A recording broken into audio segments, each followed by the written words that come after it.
Hey guys, welcome to the Mr. Maple Show. I'm Bat. We're back today at our open house with another top 5. I got Ted here with me. Ted, how long you been gardening with Japanese maples for? Be honest with you, I bought my first Japanese maple last November, so nice. Less than a year, and I'm up to about 24, 25 cultivars. That's awesome. That's awesome. So, where were you originally gardening at? You're from the New Orleans area? I'm from Louisiana. Lived in New Orleans. I'm from northern Louisiana. Didn't do a whole lot of gardening up down there, but definitely not in the Japanese maples. So, but I discovered these and kind of jumped in the rabbit hole, as they say. We're glad to have you here in Western North Carolina now. You're a staple at a lot of our open houses. You've been to several of these now. This is my fourth one, I think. For sure, for sure. And as these shows go, we love to talk about people's top 5 Japanese maples. It's always hard to narrow down your top 5. Yes. You think you can do it? Yes, I've been thinking about it ever since you asked me about doing one, and I think I've got a good list. Now, you got a YouTube channel about gardening as well. What's your YouTube channel? Our Garden on the Knoll. So give them a sub, guys. I always love to get our channels on here. Yeah, thank you. Great gardening channel, and you'll see what he's doing here in Hendersonville, North Carolina in his garden. Yeah, it's not just all gardening. I do a little bit of do photography, so there'll be some of that coming along too. Very, very cool. All right, let's get into it. Top 5. What do you got at number 5? Number 5, I got to go with the one that actually got me started in all this, and I had to blame my wife because she wanted one, and it's the Emperor One. Good choice. That was the one she saw. She really wanted one, so we found one before I discovered y'all. We found one, and it just the deep red burgundy colors and everything, the shape and everything, and it did really well in the cold weather, full of sun. Just a beautiful tree. We love it. So when I get calls from people, they're like in Texas, and they say, I'd like a blood good, I go, have you considered an Emperor One? Yes. And I love that one. It holds its color well. It's durable. It's heat tolerant. One thing I love about it here in Western North Carolina, it's not when we get a frost, it's we're going to get a frost. And it leaves out late. So it's typically 2 weeks later than everything else, which is awesome. I mean, it's heat tolerant, but it also has that added protection in that spring garden. And, you know, durables all get out all around too. And one really neat thing about it is the way ours is planted, you got sunrise, sunset, the light coming through the leaves, they magnify. It's just beautiful, you know, the colors that come off of that. I love it. Hey, get ready. We're going to have some great fall color hopefully this year, knock on wood. This will be my first year with seeing the fall colors because when I started, everything was in their dormant stages. So I'm excited about that. All right, number 4, what do you got? Number 4, and this was a toss-up, I got to go with Jade Dragon. Ooh, okay. Jade Dragon was one that I have kind of an impromptu dragon bed in my yard with different conifers and so forth. And just the compactness of the leaves, the colors that are coming out. I actually had an issue with it. They bounced right back in the heat, no problem.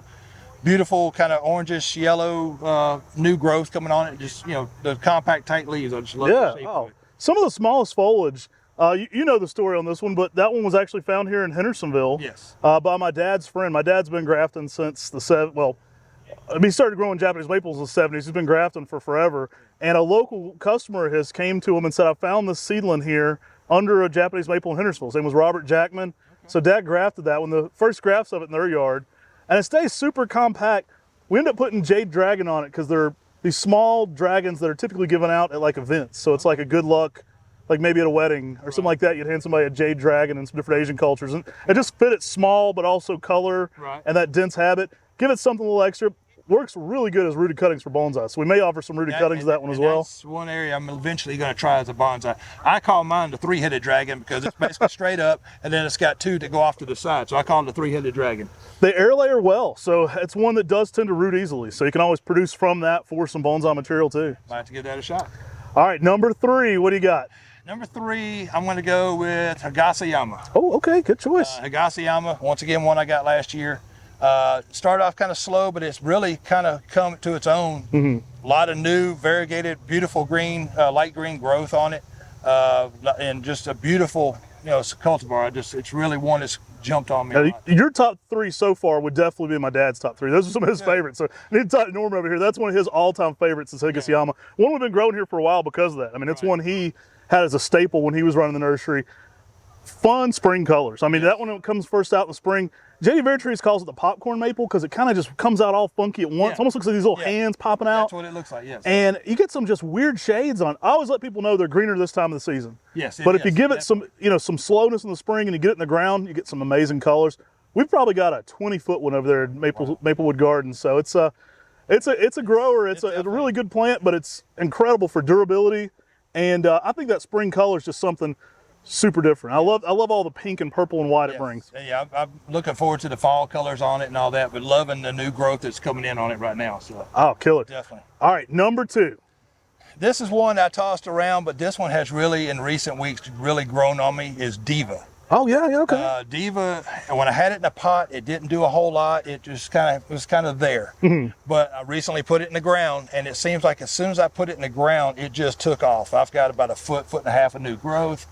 Beautiful, you've seen them on the Facebook page, beautiful orangish, yellowish, red tip leaves. And it's just taking off like crazy. I love it. You know, it's just... It's funny how it works like that sometimes. You have a tree in one setting and it hadn't really knocked your socks off. Right. You get it in the right setting and you're like, oh, okay, that's what it is. Yeah, Diva is a perfect name for it because I kind of, the way I have it planted, it's almost like it's in the yard saying, look at me, look at me. You know? Right. So it's a perfect name for that. Oh, cool. Talon Buckholt's introduction, newer one from him. You know, the spring you get a little bit of a border to it as well.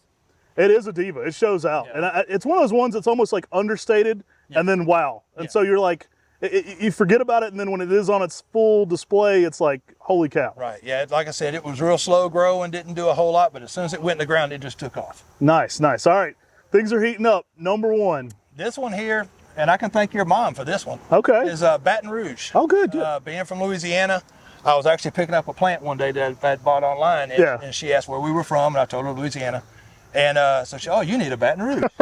Maple Mama loves to talk. Exactly. So I started looking into it, and I love the coral bark on it, you know, because even in the wintertime, this was one of the first maples I bought from y'all, and the coral bark, it's just beautiful in the wintertime. It still gives you a little color and all that. Tight, compact leaves, not as compact as a Macawa, but still got some compactness to it. And also just the colors of the yellows and the little orange and reds coming in on it. Oh, showy plant, super heat tolerant too. I mean, that one's going to work zone 6 through 9, but I was blown away. It was actually introduced in Texas, about 30 minutes outside of Houston. And Tim and I went down there to get it because we were so impressed that they were growing it in a lot of sun all the way down there. So it's exceptionally heat tolerant coral bark.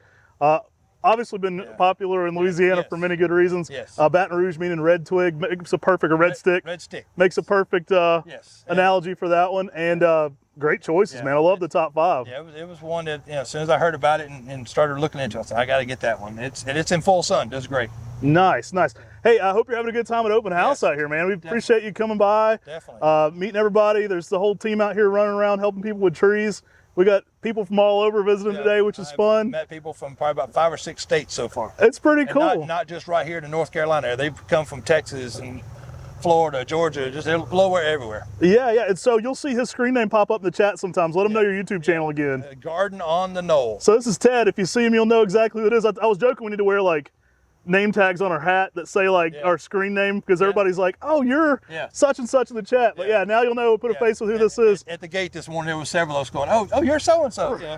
Right. So, some people got like multiple aliases. I'm like, this is who you are on Facebook and this is who you are on YouTube and your real name's this. So I have to find the cultivar name or the customer name. And the real name. Right. I can remember the tree and the face, but I can't remember anything else half the time.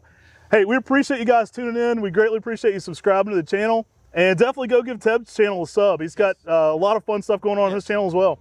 Take care. God bless. And have a great day.